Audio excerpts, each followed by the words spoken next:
మేడారం మహాజాతరకు కేంద్ర ప్రభుత్వం 3.7 కోట్ల నిధులు విడుదల చేసింది.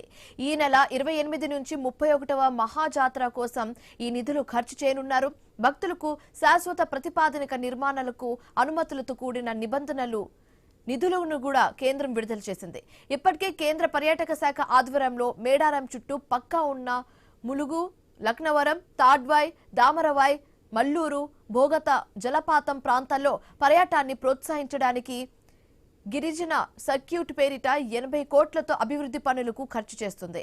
అలాగే మేడారంలో ఆధ్యాత్మికంగా, పర్యాటకంగా అభివృద్ధి జరుగుతోంది. ఇదే అంశానికి సంబంధించి మరింత తాజా సమాచారం మా కరెస్పాండెంట్ ప్రశాంత్ ఫోన్ ద్వారా అందిస్తారు. ప్రశాంత్.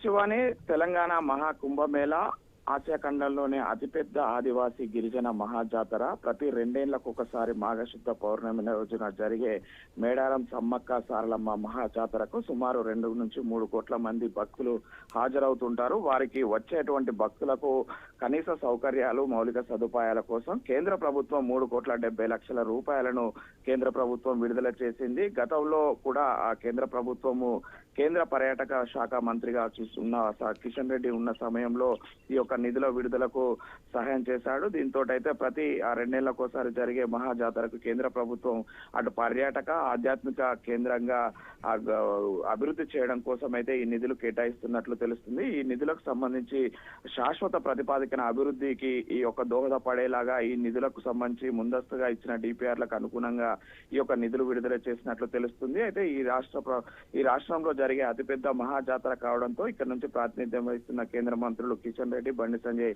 చొరవతోటే ఈ నిధులు విడుదలైనట్లయితే మనకు అర్థమవుతుంది. అయితే ఇప్పటికే అటు గిరిజన సర్క్యూట్ పేరుతోటి ములుగు జిల్లాను ఒక పర్యాటక కేంద్రంగా అభివృద్ధి చేయడం కోసం అయితే పర్యాటక ప్రాంతాలైనటువంటి ములుగు, లక్నవరం, తాడ్వాయి, దామరవాయి, మల్లూరు, భోగాత జలపాతాలతో పాటు ఇప్పటికే బ్లాక్ బెర్రీతో పాటు అటు మంచలకు సంబంధించి కూడా ఏర్పాట్ల కోసం పర్యాటకులు వచ్చి ఆహ్లాదంగా ములుగు ప్రాంతంలో గడపడం కోసం అయితే ప్రత్యేకంగా 80 కోట్ల రూపాయలతోటి గిరిజన సర్క్యూట్ పేరుతోటి అటు ఏటునారం ఫారెస్ట్ లో ఉన్నటువంటి ప్రకృతి అందాలను పర్యాటకులు వీక్షించే విధంగా 80 కోట్ల రూపాయలతోటి అభివృద్ధి పనులు ఇప్పటికే కొనసాగుతున్న నేపథ్యంలో మరోసారి ఆ మేడారం మహాజాతరకైతే 3,70,00,000 రూపాయలతో అయితే మౌలిక సదుపాయాలు, భక్తులకు సౌకర్యార్థం కోసం ఈ విడుదల చేసినట్లు మనకు తెలుస్తుంది. దీంతో అయితే ఇటు ఈ రాష్ట్ర ప్రభుత్వం గత కొద్ది కాలంగా కూడా మేడారంకు జాతీయ హోదా కల్పించాలని కూడా అటు కేంద్ర ప్రభుత్వాన్ని డిమాండ్ చేస్తుంది. అయితే జాతరలకు, పండుగలకు అటు జాతీయ హోదా కల్పించే విషయం